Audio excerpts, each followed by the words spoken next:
नमस्कार Pithoragarh 88.4 FM पंचशूल pulse में आप सुन रहे हैं शो बुरांश वाली सुबह अपने दोस्त और होस्ट आरजे सौरभ के साथ। साथियों, आज हमारे साथ जुड़े हैं ऐसे शख्स मिट्टी से सोना उगाना जिनकी पहचान है, पेड़ पौधों की दुनिया जिनका काम है और जो बागवानी को विज्ञान से जोड़ने वाले हैं, जिनका असल में नाम है अभिनव कुमार टमटा। तो आइए मेरे साथ ही स्वागत करिए हमारे पिथौरागढ़ के मुख्य उद्यान अधिकारी अभिनव कुमार टमटा जी का। सर नमस्कार, आपका बहुत बहुत स्वागत है एफएम पंचशूल पल्स में। नमस्कार सर।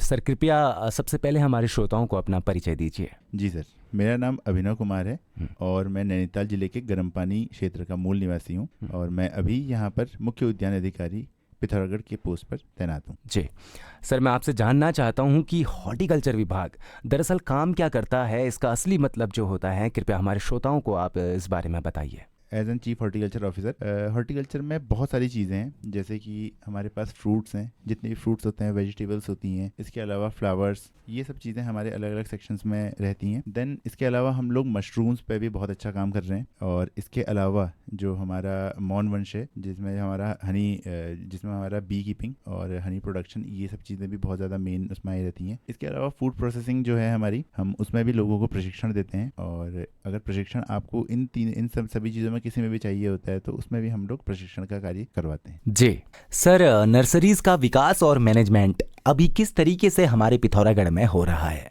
सर, उद्यान विभाग की पिथौरागढ़ में यहाँ पर 15 नर्सरीज़ हैं और 15 नर्सरीज़ में आज की डेट पर हमारे जो आगे के प्लान्स हैं उसमें हम बहुत सारी जो एग्जॉटिक क्रॉप्स हैं, जैसे मैंगोस्टीन, रामबुटान, इसके अलावा जो आज की हमारी एक पॉलिसी भी आई हुई है ड्रैगन फ्रूट पे, ये सब चीज़ें हम लोग यहाँ पर को ला रहे हैं और धीरे धीरे हम लोग आगे एक बीज उत्पादन का भी कार्यक्रम रखेंगे, जिससे कि हमारा पिथौरागढ़ की जो रिक्वायरमेंट है हम इसको एक बार एनालाइज करेंगे और देन आज से आने वाले 2 या 3 साल के बाद हमारी यहाँ पर डिफरेंट फेडरेशंस होंगी और जिनके थ्रू हम लोग अपना सीड प्रोडक्शन का कार्यक्रम भी करेंगे। तो नर्सरी से जो हमारा सीड बनेगा ये हम लोग हमारे फेडरेशंस को देंगे और फेडरेशन से हम लोग बाईबैक के तहत इन सीड्स को खरीदेंगे और हमारे पूरे पिथौरागढ़ को रोजगार भी मिलेगा और साथ साथ में हमारी रिक्वायरमेंट यहीं से पूरी भी हो जाएगी। बिल्कुल, ये तो बहुत ही अच्छी बात है सर पिथौरागढ़ की भौतिक स्थिति को ध्यान में रखते हुए अभी यहाँ सबसे ज़्यादा सब्जी और फलों का मतलब किन का सबसे ज़्यादा उत्पाद हो रहा है? सर, अभी यहाँ पर हमारा फूल गोभी, बंद गोभी, टमाटर और शिमला मिर्च और इसके अलावा मिर्च, हम इन सब चीज़ों का बहुत अच्छा उत्पादन कर रहे हैं। हमारे पास में जो एक सिंतोली गांव है और इसके पास में लगता हुआ बुडोली गांव भी है। मैं इन किसानों से मिला और जब मैंने देखा तो यहाँ पर इनका इतना अच्छा प्रोडक्शन है कि हमने इनको बहुत अच्छी अच्छी चीज़ें प्रोवाइड की हैं। जैसे अगर किसान एंटी हेल नेट लगाए और मल्चिंग शीट्स लगाए तो इसमें किसान को बहुत ज़्यादा फ़ायदा है। जैसे हम आज की डेट पर बीमा की बात करते हैं तो बीमा से भी इसमें मतलब काफ़ी राहत मिलती है। अगर आपने अपने खेत के ऊपर एंटी हिल नेट लगाए हैं तो आप ओलावृष्टि से बच सकते हैं। इसके अलावा अगर आपकी मल्चिंग है, मल्चिंग शीट से क्या होता है कि आपकी जो जड़ें हैं पौधे की उसको भी काफ़ी अच्छा रूट में टेम्परेचर मिलता है। पिथौरागढ़ का आपको पता ही है कि टेम्परेचर थोड़ा सा ठंडा रहता है। तो ऐसे समय में पौधे की जो जड़ें हैं उनको भी एक सही तापमान की ज़रूरत होती है जो वो उसको प्रोवाइड करती हैं। देन इसके अलावा इसमें एक और फ़ायदा रहता है कि अगर हमारी मल्चिंग शीट वहाँ पर बिछी है तो उसमें किसान को किसी भी प्रकार की लेबर निराई गुड़ाई पे नहीं लगानी पड़ती है, तो किसान का इससे डबल फ़ायदा हो जाता है। ये तो बहुत ही अच्छी बात है सर जैसा कि आपने बताया कि सब्जियों का यहाँ किस तरीके से उत्पाद हो रहा है, और अब मैं जानना चाहता हूँ फूलों की खेती यानी फ्लोरिकल्चर का पिथौरागढ़ में क्या स्कोप है? देखिए, फूलों का तो बहुत अच्छा स्कोप है, लेकिन अभी भी जो हमारे पास फार्मर्स आते हैं तो मैं बहुत जो दूर के एरियाज़ के फार्मर्स हैं मैं इन लोगों को अभी रिकमेंड नहीं करता हूँ। इसमें मेन जो हमारी चीज़ होती है वो होती है ट्रांसपोर्टेशन, और ट्रांसपोर्टेशन आपका अगर बहुत दूर से होगा तो उतना ज़्यादा आपका कॉस्ट बढ़ेगा और किसान को उतना कम फ़ायदा होगा। जितने भी पिथौरागढ़ के आसपास के इलाके हैं जो कि मेन हाईवे से जुड़ते हैं, अगर ये लोग इस ओर को आएँ, क्योंकि हमारी पौधों की शेल्फ लाइफ बहुत कम है और उतनी देर में ये यहाँ से हल्द्वानी की मार्केट तक भी पहुँच जाता है, तो हम इसमें मार्केटिंग के लिए भी बहुत काम कर रहे हैं और हमारा वहाँ के लोगों से कुछ बातें भी हुई हैं। तो अगर यहाँ पर कोई इस प्रकार का प्रोडक्शन करता है तो देन हम लोग जो इसकी मार्केटिंग में लोग लगे हुए हैं उन लोगों से सीधे मिला करके काम आसानी से कर सकते हैं। बिल्कुल। और सर आपका इस बारे में क्या कहना है कि जैसे कि आजकल लोग एक दूसरे से मिलते हैं हमारे भारत में कहीं भी, तो एक दूसरे को बुके वो गिफ्ट करते हैं, बहुत सारे फूलों का उसमें जो है नुकसान होता है, इस बारे में आपका क्या कहना है? देखिए सर, जो हमारा ये फ्लावर्स का मार्केट है, ये फ्लावर्स का बहुत बड़ा मार्केट है और हम धीरे धीरे इसको इंडिया में भी अडॉप्ट कर रहे हैं। तो इंडिया में अभी जब हम इसके अडॉप्शन फेज में है, तो अभी ये बिल्कुल हमारे लिए एक तरीके से माना जाए तो एकदम ये चीज़ नहीं है। और अगर आज की डेट पे हम लोग अगर किसी इंसान के पास जाते हैं तो हम लोग उनके लिए फल लेके जाते हैं, सब्जियां या फिर कोई मिठाई। बट फॉरेन में थोड़ा इससे डिफरेंट चीज़ें हैं। फॉरेन में हम लोग अगर किसी इंसान को सब्जी या फिर इन सब चीज़ों के बजाय उनको फ्लावर्स दें, बहुत अच्छे या लाइक जरबेरा दें या फिर लिलियम दें, तो वो लोग काफ़ी खुश हो जाते हैं। और फ्लावर की मार्केट हम लोगों ने वहीं पर से अडॉप्ट की हुई है। लाइक आज की डेट पे भी अगर हम लोग किसी को बुके गिफ्ट करते हैं तो आप क्या करते हैं उसका, आप जाकर के उसको कहीं पर रख देते हैं, उसके बाद उसने खराब होना है, मतलब बिल्कुल, और क्या उसको खराब होना है। बट फॉरेन में लोगों का क्या है कि अगर आप उनको फ्लावर्स देंगे तो उनके पास अलग अलग वास होते हैं। हमारे इंडिया में आज भी अगर वास हमारे घर में रखा हुआ है तो आप देखेंगे या तो वो खाली होगा या तो उसके अंदर हमने कोई ना कोई आर्टिफिशियल फ्लावर्स डाले हुए होंगे। बट उसका जो असली यूज़ है उसमें आप 1 या 2 इंच पानी डालिए और जो भी आपको बुके में फ्लावर्स मिले हुए हैं आप उनको उसमें डालिए, एंड देन आप देखिएगा कि वो लगभग आपके 3 हफ्ते तक तरोताज़ा रहेंगे। अरे वाह। और इवन लाइक हमारा ग्लेडियोलस होता है, ग्लेडियोलस में क्या होता है कि हमको वो बिल्कुल बंद मिलता है, हम उसको सीधे जाके रख देते हैं तो जो उसकी बाकी कलियां होती हैं वो खिल ही नहीं पाती हैं। अच्छा। बट अगर हम लोग इसमें शुगर इसका एक सोल्यूशन बनाए तो हम इसको आराम से यूज़ कर सकते हैं और ये आपका 3 हफ्ते से ज़्यादा तक चल सकता है। दरअसल जो इसमें शुगर सोल्यूशन होता है, शुगर क्या होता है कि हमको एनर्जी देता है, तो वैसे ही वो पौधे को भी एनर्जी देता है और जो उसकी बड्स होती हैं वो और ज़्यादा आपकी लगातार हर दिन एक नई बड खिलती रहेगी। और आपको क्या करना है कि हर 2 से 3 दिन के बाद आप उसका पानी चेंज करिए और उसके बाद उसमें जहाँ तक वो भीगा हुआ था तो उसमें जाइलम और फ्लोएम होता है, जो साइंस साइड के स्टूडेंट्स होंगे वो समझ रहे होंगे, जाइलम और फ्लोएम होता है, तो वो चीज़ें उसमें वो पानी से खराब हो जाता है, उतने को आप कट करके वापस फ्लावर को वहाँ डालेंगे तो वो आपका आराम से चलता रहेगा। ओके, बिल्कुल, ये तो बहुत ही अच्छी जानकारी आपने हमारे श्रोताओं को दी। और सर जैसे कि पिथौरागढ़ एक पहाड़ी क्षेत्र है, तो ऐसे इन पहाड़ी क्षेत्रों में किसानों के लिए सबसे बड़ी चुनौती क्या है और उससे निपटने के लिए जो है हॉर्टिकल्चर विभाग कैसे काम कर रहा है? देखिए, जो हमारे पहाड़ों में, क्योंकि हमारा उत्तराखंड ज़्यादातर हमारा पहाड़ी क्षेत्र से घिरा हुआ है तो मैं उसे पहाड़ी राज्य बोलूँगा। पहाड़ी राज्य में आज की डेट पे क्या है कि हम लोग एक दूसरे पे थोड़ा ट्रस्ट खो रहे हैं। ट्रस्ट कैसे, वो भी इसका भी एग्जांपल है। लाइक कि अगर आपका ही मेरे बगल में एक छोटा सा खेत है जिसमें से कि आपका ज़्यादा उत्पादन नहीं हो पाएगा, लेकिन ये किसी और के प्रोडक्शन में थोड़ी बाधा दे रहा है, तो आप मुझे नहीं देंगे। क्यों? क्योंकि शायद हमें इतना ट्रस्ट नहीं है कि आपको शायद ये लगे कि जो है मैं इस खेत को हड़प लूंगा। बट पहले के ज़माने में ये चीज़ें पॉसिबल भी थी, बट आज की डेट पे हमारे पास लीज एग्रीमेंट होते हैं जिसमें कि जो कि सब कुछ कोर्ट के अंडर रहते हैं। आप उसमें जो है कोई भी कानूनी कार्रवाई भी कर सकते हैं। अगर किसी को खेत दे रहे हैं तो आप कानूनी वो करके आप दीजिए ताकि बाद में वो खेत आपका ही है ये कंफर्म रहे। बिल्कुल, ये चीज़ें अगर हम लोग सीखें और हम लोग थोड़ा सा एक दूसरे पर ट्रस्ट बिल्डअप करें देन हमारे पास बहुत अच्छा होगा और हमारे जो खेत होंगे हम थोड़े लार्ज स्केल पर भी अपनी फार्मिंग कर पाएंगे। और क्या चुनौतियां आपके हिसाब से यहाँ के किसानों के लिए हैं? देखिए, एक चुनौती हमारे पास बंदरों की भी है। तो मैं आपको एक बहुत अच्छा एग्जांपल देना चाहूँगा। जैसे एक हमारा मुनस्यारी में बलाती फार्म है। बलाती फार्म में आज की डेट पे मतलब बहुत कम फैसिलिटीज़ हैं। अगर आप वहाँ देखेंगे वहाँ पर किस जानवर का आतंक नहीं होगा, क्योंकि पूरा एरिया जंगल से घिरा हुआ है। अच्छा। तो वहाँ पे आपको लंगूर चाहिए तो वो मिलेगा, आपको स्याही चाहिए वो मिलेगा, आपको सुअर चाहिए तो वो मिलेगा। बट हमने अपने जितने भी हमारे पास लिमिटेड रिसोर्सेज होते हैं हमने उनका यूज़ करके काफ़ी वहाँ पर कोई इम्प्रूवमेंट किया हुआ है और उसकी वजह से हमने क्या है कि अपने जितने भी लोग होते हैं हम उसमें चौकीदारी का उसमें वो रखते हैं। अच्छा। तो ये चौकीदारी यही सबसे ज़्यादा इंपॉर्टेंट है। जो बंदरों की समस्या है, हम लोग आज की डेट पर ये सोचते हैं कि बस हमने कोई भी क्रॉप लगा दी है और वो लगाने के बाद हम लोग अपने घर में बैठेंगे और हमारी फसल वहाँ पर लगातार रहेगी, परंतु ऐसा नहीं है। आपको उस फसल की चौकीदारी तो करनी होगी। पहले भी लोग करते थे तभी उनका इतना उत्पादन भी हो पाता था। और दूसरी दिक्कत ये है कि हम लगातार जो है अपने जो हमारे खेत हैं हम उसको छोड़ते जा रहे हैं। तो धीरे धीरे जब हम लगातार खेत छोड़ते जा रहे हैं तो उतना ज़्यादा एरिया हमारा बंजर होते जा रहा है। उतना एरिया जितना बंजर हो जा रहा है उतना क्या है कि बंदर लगातार हमारे खेतों की ओर को, हमारे घरों की ओर को बढ़ रहे हैं। तो इस वजह से ये एक बहुत बड़ी समस्या भी उत्पन्न हो रही है। लेकिन इसका जो मेन चीज़ है वो है चौकीदारी। आपको चौकीदारी तो उसमें करनी ही होगी। कोई भी चीज़ आपको अगर उसमें मेहनत नहीं करेंगे तो हमको उसके अच्छे रिजल्ट्स नहीं मिलेंगे। ये किसी भी चीज़ की बात है, आपको मेहनत तो करनी होगी। बिल्कुल, जैसे कि ये पहाड़ी इलाका है तो बंदर वगैरह और जंगली जानवरों का आना काफ़ी मतलब जायज़ बात है, आएंगे। इसके लिए एक ही सोल्यूशन है कि आप चौकीदारी करें और उसका ध्यान दें। जो भी आपका बागान है, जहाँ पे भी आपकी सब्जियां हैं या फूल हैं, उनका ध्यान देना तो बनता है। बिल्कुल, ये काफ़ी अच्छी बात आपने बताई सर। और सर मैं जानना चाहता हूँ कि यहाँ के लोगों के लिए, पहाड़ के लोगों के लिए, पिथौरागढ़ के लोगों के लिए सरकार की ओर से क्या योजनाएं हैं, या हॉर्टिकल्चर विभाग की ओर से क्या योजनाएं अभी यहाँ के किसानों के लिए चल रही हैं? देखिए, हमारे जिलाधिकारी महोदय जी की वजह से हमने इस बार एक ट्रेनिंग का बहुत अच्छा प्रावधान रखा हुआ है कि जितना भी हमारा मौन पालन होता है, मशरूम उत्पादन होता है, इसके अलावा फल प्रसंस्करण जिसकी हमें नितांत आवश्यकता है, जिलाधिकारी महोदय की वजह से इस बार हम लोगों ने बहुत अच्छे बजट से लगभग यहाँ पर के हम 1500 किसानों को ट्रेन करेंगे और उनको बताएंगे कि किस प्रकार से आप फल प्रसंस्करण में, मौन पालन में और मशरूम उत्पादन में कैसे अच्छा कर सकते हैं। इसके लिए हम कुछ किसानों को हमारे प्रदेश से बाहर भी ले जाएंगे और वहां से इनको चीजें सिखाएंगे। देन हम लोग जितने बाकी लोग हैं इनकी ट्रेनिंग यहाँ भी करवाएंगे। तो इससे जो है हमारा बहुत अच्छा विकास होगा। बिल्कुल, ये तो काफ़ी अच्छी बात है सर कि आप जो हैं यहाँ के किसानों को एक ट्रेनिंग देंगे, एक सही तरीका उनको किसी भी चीज़ का उपजाऊ करने का सिखाएंगे, जिससे कि वो बेहतर अनाज या बेहतर कुछ भी मौन वगैरह का कुछ भी शहद वगैरह उत्पाद कर पाएंगे। ये बहुत अच्छी बात है सर।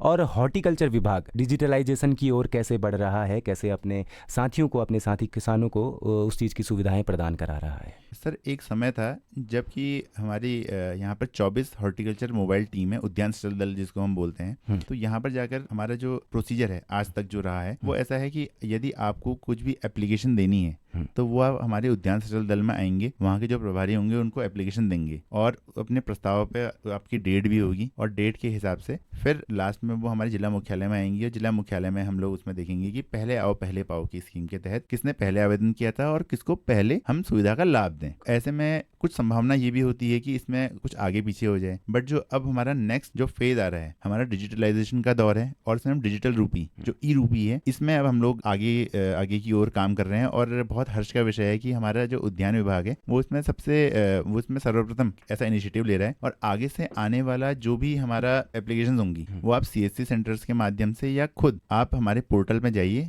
जो अपनी सरकार इस नाम से एक पोर्टल है, इससे सभी लोग भिज्ञ भी हैं और वो लोग वहां पर जाकर के अपना आवेदन कर सकते हैं। और इससे क्या होगा कि जो भी व्यक्ति जिस वक्त पे आकर के अपनी एप्लीकेशन डाल रहा है तो वो हमारे पास लगातार सीरीज से होगी और इससे हम आसानी से पहले आओ पहले पाओ का जो एक हमारा एक सपना भी है और जो हम करना भी चाहते हैं इसको हम एक्चुअल में धरातल पे कर पाएंगे। और इसमें आप भी चेक कर सकते हैं मेरा कौन सा नंबर है और क्या सरकार ने मुझको वो चीज पहले आओ पहले पाओ में सच में दी है या फिर नहीं दी है। तो ये ट्रेस करना बहुत ईजी हो जाएगा। ये काफ़ी अच्छी पहल है सर, इस तरीके से डिजिटल की ओर बढ़ना। सर, कृपया अब हमारे श्रोताओं को बताएं कि उद्यान विभाग आधुनिक तकनीकों जैसे पॉली हाउस, ड्रिप एरीगेशन, इनको बढ़ावा देने के लिए पिथौरागढ़ में कैसे कार्य कर रहा है?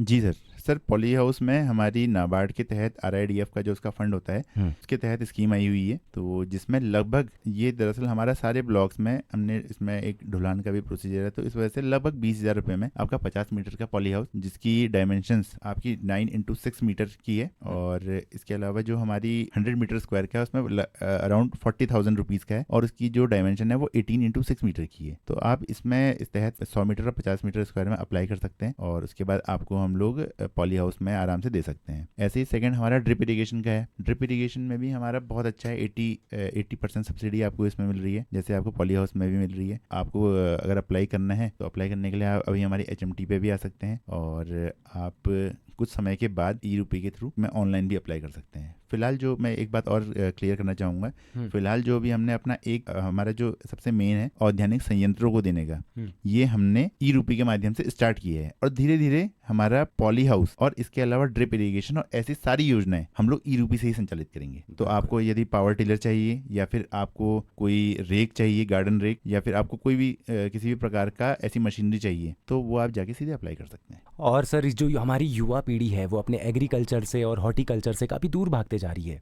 इन सबको एक साथ जोड़ने के लिए, हॉर्टिकल्चर की ओर बढ़ावा देने के लिए क्या प्रयास जो है हॉर्टिकल्चर विभाग द्वारा किए जा रहे हैं? देखिए, इसके लिए हमारा जो हॉर्टिकल्चर डिपार्टमेंट है ये जगह जगह जा करके ट्रेनिंग देता है। जो मैंने आपको बताया कि हमारा विभाग बहुत वृहद स्तर पे पिथौरागढ़ में ट्रेनिंग करवाने वाला है, तो इसमें जगह जगह जाया जाएगा। हमारे जो प्रभारी जाएंगे और जा करके लोगों को ये बताएंगे कि क्या क्या हमारे विभाग की योजनाएं हैं, हमारी उत्तराखंड सरकार किस प्रकार से लोगों की मदद कर रही है। 80% सब्सिडी यानी कि आपको मात्र 20%, यदि 1 लाख रुपए की भी कोई चीज़ है तो वो मात्र आपको 20,000 रुपये में मिल रही है। तो इस प्रकार की योजनाओं को प्रचार प्रसार हम लोग इस तरीके से करेंगे। और इसके अलावा जो हमारे पास युवा हैं, बहुत सारे लोग ऐसे होते हैं कि वो लोग लेके आते हैं कि सर हमारे पास लैंड है या फिर हम लोगों ने कहीं लीज पे ले रखी है, तो हम किस प्रकार से करें। तो उनका गाइडेंस हम इनको मुख्य उद्यान अधिकारी कार्यालय पिथौरागढ़ में है, यहाँ पर हर कोई वेलकम है। जो लोग भी अपने लिए कुछ भी चीज़ करना चाहते हैं हमारे हेडक्वार्टर पर आ सकते हैं, और हेडक्वार्टर पर आकर के उनको भली भांति हर चीज़ की जानकारी दी जाती है कि आप किस प्रकार से क्या चीज़ का उत्पादन कर सकते हैं, क्या इसमें समस्याएं हैं, और कैसे करके आप इसकी मार्केटिंग, जो सबसे इसका मेन एक एस्पेक्ट है, हम उसमें भी किसानों को गाइड करते हैं। बिल्कुल, ये काफ़ी अच्छे प्रयास हैं जो नौजवानों के लिए हॉर्टिकल्चर विभाग द्वारा किए जा रहे हैं, क्योंकि जो है पहाड़ में एक बेरोजगारी भी काफ़ी बड़ी प्रॉब्लम है, जिससे कि बेरोजगारी भी दूर होगी और पलायन भी हमारे क्षेत्र में काफ़ी कम होगा इस तरीके की योजनाएं अगर युवाओं के लिए आएँ तो। और सर, पिथौरागढ़ में जैविक बागवानी को लेकर आप किस तरीके से प्रयास कर रहे हैं? देखिए, जैविक बागवानी के लिए हमारे जितनी भी ट्रेनिंग्स होती है हम लोग उसमें इनको बताते हैं, और जितने हमारी हॉर्टिकल्चर मोबाइल टीम्स हैं, हॉर्टिकल्चर मोबाइल टीम्स में जाकर के हमारे जैविक फर्टिलाइजर्स होते हैं। इसके अलावा बहुत सारे केवीके के साथ जुड़ करके बहुत सारे ट्रेनिंग्स में उनके वैज्ञानिकों को भी बुलाते हैं, तो वो कैसे करके जैविक की ओर को जाएं। तो उसमें डिफरेंट टाइप के उनके पेस्टिसाइड, जिनके ऐसे कीटनाशक होते हैं या फफूंदी नाशक होते हैं, वो सब बताए जाते हैं। हमारी ओर से ट्राइकोडर्मा मिलता है जो बहुत अच्छा एक फफूंदी नाशक है, आप उसका यूज़ कर सकते हैं। इसके अलावा एक ब्यूवेरिया बेसियाना नाम का एक बहुत अच्छा प्रोडक्ट है मार्केट में क्या हमारे जो मोबाइल टीम्स होती हैं इनमें आता है, जो मेन हमारी कुरमुले की दिक्कत है, कुरमुले की दिक्कत को इसको ये दूर कर सकता है। दरअसल ये एक ऐसा फंगस होता है जिसको कि अगर आप जो है कि गोबर में आप आराम से इसको मिलाएं और उसको मिलाने के बाद आप खेतों में डालें, तो ये क्या होता है कि जो कुरमुले की स्टेज होती है, कुरमुले की स्टेज एक ऐसी होती है जो कि हमारा जमीन में रहता है, अगर वो गोबर में जाके मिक्स हो गया तो धीरे धीरे ये फंगस फैलते जाता है। जो उसकी स्टार्टिंग की स्टेज होती है उसमें जाकर के उसके बाहर पूरा फंगस फैल जाता है और उस कीड़े को वहीं मार देता है, तो जिसके तहत कि हम लोग हमारे कुरमुले को आराम से नियंत्रित कर सकते हैं। बिल्कुल। और सर, जैसे कि ये पहाड़ी क्षेत्र है तो यहाँ बहुत सारी जगह या ऊंचाइयों पर ऐसा होता है कि पानी नहीं होता है, बहुत सारे किसानों को जो है तकलीफ़ का सामना करना पड़ता है। तो इसके लिए क्या योजनाएं हैं हॉर्टिकल्चर विभाग द्वारा कि जिनके वहाँ पानी नहीं भी आ रहा, जिनके पास पानी नहीं है, वो भी खेती कर पाएँ, सब्जी उगा पाएँ, फल उगा पाएँ? सर, ये एक पहाड़ों का बहुत ऐसी समस्या है कि आपका अगर एक पहाड़ है, किसी एक तोक में तो पानी आ रहा है और वहाँ पर कोई, क्योंकि आपका जो है वाटर का कैचमेंट, जितना कैचमेंट एरिया होता है वो उस ओर को जा रहा होता है और रिवर बना रहा होता है, बट एक तो ऐसा भी होता है जहाँ पर को पानी नहीं आ रहा होता। तो ऐसी जगह पर को हमारा क्या है कि हम लोग अपने डिपार्टमेंट से रेन वाटर हार्वेस्टिंग टैंक देते हैं जो 9,000 लीटर का पानी स्टोर कर सकते हैं, और इसमें हमारा डिपार्टमेंट 12,500 रुपये की सब्सिडी देता है। यानी ये कि अगर आप जाएंगे और उसकी जो है कि आप MB करवाएंगे, MB दरअसल एक किसी JE के द्वारा की जाती है, देन वो हमारे पास आएगा तो हमारे इसमें हम आपके लिए 12,500 रुपये उसमें रिलीज कर देंगे। तो किसानों के लिए बहुत अच्छा है, और इसमें आप आराम से अपने जो है टैंक बना सकते हैं और जितना भी रेन वाटर है उसको आप कलेक्ट करके अपने क्रॉप्स पे यूज कर सकते हैं जी, जिससे कि जो है पानी की पूर्ति हो जाएगी। तो सर, अभी तक तो आपने बताया कि पिथौरागढ़ में अभी तक चल क्या रहा है, क्या सबसे ज़्यादा उपजाऊ हो रहा है फूलों का, फलों का। और सर, मैं अभी आपसे जानना चाहता हूँ कि आपके फ्यूचर प्लान्स क्या हैं, कहाँ तक आप देख रहे हैं भविष्य में हॉर्टिकल्चर के क्षेत्र में पिथौरागढ़ को? सर, हम अपना काम स्टार्ट कर चुके हैं। दरअसल मेरी पोस्टिंग यहाँ पे एज पोटैटो डेवलपमेंट ऑफिसर के रूप में हुई थी मुंसियारी में। अभी मुझको यहाँ पर बहुत कम समय हुआ है, बट एक बहुत खुशी की बात है कि एक हमारा पोटैटो डेवलपमेंट का एक फार्म था जिसमें हम बीज उत्पादन का कार्यक्रम करते थे। तो आप लोगों को जानकर बहुत खुशी होगी कि ये 7-8 साल के बाद फिर से चालू हालत में आ चुका है, क्योंकि बीच में यहाँ पर नीमोटोड नाम के एक पेस्ट होता है, उसकी बहुत दिक्कत आ गई थी। तो उसके बाद अब हमने वहाँ उत्पादन शुरू कर दिया है। तो इस बार हमने लगभग 2 हेक्टेयर में 75 कुंटल सीड यहाँ पर बोया था, और अब वो 300 कुंटल उत्पादन होने की संभावना है। और अब इसके बाद जो इसकी अगली जनरेशन होंगी, यानी 2 से 3 साल के बाद हम लोग ये हमारे एक मुंसियारी में हमने फेडरेशन बनाई हुई है आलू की, तो इन फेडरेशन को देंगे और जो उससे हमारे पास सर्टिफाइड सीड आएगा उस सर्टिफाइड को डिपार्टमेंट बाई बैक कर लेगा। यानी कि किसानों को एक हम पूरी निश्चित आमदनी दे देंगे कि भाई कि आपके वहाँ से जितना भी चीज़ें होंगी वो हम लोग सीधे बाई बैक करेंगे, तो किसानों को भी इससे बहुत ज़्यादा फायदा होगा। इसके अलावा हम लोग आज की डेट पे जो हमारी रिक्वायरमेंट है, हमारी नर्सरीज जो जब स्टार्टिंग में बनाई गई थी तो उसका यही सपना था कि हमारा जो भी यहाँ पर का प्लांट मटेरियल है वो हम आगे जाकर के अलग अलग जगहों पर रेप्लिकेट करें। तो इसके लिए हमारे ये प्लान्स हैं कि जितनी भी हमारी नई एक्जोटिक क्रॉप्स हैं वो सबके सब हम लोग अपनी नर्सरीज में अभी उगाने जा रहे हैं। जैसे मैं आपको बताना चाहूँगा, जैसे हमारा परसिमोन है, ब्लूबेरी, इसके अलावा कीवी में एक गोल्डन कीवी है, उसके लिए अभी हम लोग काफ़ी प्रयास कर रहे हैं। अब देखिए कि वो कहाँ तक जाता है, बट हम लोग इन क्रॉप्स को पहले अपनी नर्सरीज में ले रहे हैं और उसके बाद हम इसका मल्टीप्लिकेशन करके यहाँ पर के डिफरेंट एरियाज में बांटेंगे। एंड देन अगर ये इससे भी ज़्यादा हम लोग कर पाए तो हम लोग इसको अदर स्टेट्स में भेजने का भी अभी यहाँ पर को एक प्लान रख रहे हैं। और तीसरा ये है कि अब हम लोगों का एक और चीज़ है कि जैसे मैंने आपको पहले बताया था, बीज उत्पादन में काम कर रहे हैं। शिमला मिर्च, इसके अलावा मूली, एक दूनागिरी की मूली होती है, गोल मूली, तो हम लोग इसका भी बीज उत्पादन यहाँ पे करेंगे। और इसके बीज उत्पादन से क्या होगा, आज से आने वाले 2-3 साल के बाद हम फल, फूल और सब्जी के बीज में आत्मनिर्भर होंगे। यानी पिथौरागढ़ अपने अलावा जितने हमारे बाकी डिस्ट्रिक्ट हैं, हम उनको भी जा करके ये सब चीज़ें आराम से प्रोवाइड करेंगे और पिथौरागढ़ इसमें सबसे अग्रणी जिला होगा। बिल्कुल, बहुत ही खूबसूरत, बहुत ही अच्छे आपके फ्यूचर प्लान्स है और मैं आपको शुभकामनाएं देता हूं कि जल्दी से जल्दी ये पूरी हो। मैं ऐसी आशा करता हूं जिससे कि जो है हमारे पहाड़ी क्षेत्र, हमारे किसानों का ही भला होगा, हमारा हॉर्टिकल्चर जो है पहाड़ का वो ही आगे बढ़ेगा। तो आपके जो फ्यूचर प्लान्स हैं मैं उम्मीद करता हूँ कि जल्दी से जल्द पूरे हों। और सर, अब आखिर में मैं आपसे जानना चाहता हूँ कि पिथौरागढ़ के उद्यान अधिकारी होने के नाते आप यहाँ के किसानों को, आम नागरिकों को अपना क्या संदेश कन्वे करना चाहेंगे एफएम पंचकुला पल्स के माध्यम से? सर, आज की डेट पे जैसे कि हम लोग बहुत सारी चीज़ों की ट्रेनिंग देते हैं, बट अब यहाँ पर मतलब कि ये भी देखा जाता है कि बहुत सारे लोग इन सब चीज़ों के लिए थोड़ा कम इंटरेस्टेड होते हैं। तो मेरा आप सबसे निवेदन है कि आप आइए, आकर के वहाँ पर बैठिए और बैठ करके कुछ अच्छी चीज़ अपने साथ लेकर के जाइए। आप लोग ही, क्योंकि हमारी एक आशा है, और आप लोग जितना ज़्यादा इन सब चीज़ों में इन्वॉल्वमेंट अपना दिखाएंगे, आप अगर अपनी ओर से 1 कदम बढ़ाएंगे तो हम अपनी ओर से 4 कदम बढ़ाएंगे। ये मेरा आपसे एक वादा है। जितनी भी हमारी हॉर्टिकल्चर मोबाइल टीम्स हैं, बहुत सारे लोगों को ये झिझक होती है कि हम ऑफिस में नहीं आ सकते हैं, तो मेरे ऑफिस के दरवाजे तो आपके लिए हमेशा खुले हैं। लेकिन आप जो हमारी हॉर्टिकल्चर मोबाइल टीम्स हैं, आप वहाँ भी जाइए और वहाँ भी जाकर के उनसे आप पूछिए कि हमारे लिए या हमारे क्रॉप की, हमारी जो एरिया है, एरिया स्पेसिफिक कौन सी क्रॉप्स हैं, उस क्रॉप्स में हम कैसे काम कर सकते हैं। तो ऐसे करके क्या होगा कि आप भी थोड़ा डिपार्टमेंट की ओर को आएंगे और हम भी आपकी ओर को आएंगे, तो हमारे पिथौरागढ़ एक बहुत अग्रणी जिला हर किसी चीज में, चाहे फल हो, चाहे फूल हो, चाहे सब्जी हो, हम हर चीज में सबसे आगे होंगे। बिल्कुल, बहुत बहुत धन्यवाद सर आपका। आप एफएम पंचकुला पल्स में आए और इतना खूबसूरत आपने संदेश हमारे श्रोताओं को दिया और इतनी महत्वपूर्ण जानकारी हमारे श्रोताओं तक पहुंचाई। बहुत बहुत धन्यवाद सर आपका। Thank you sir.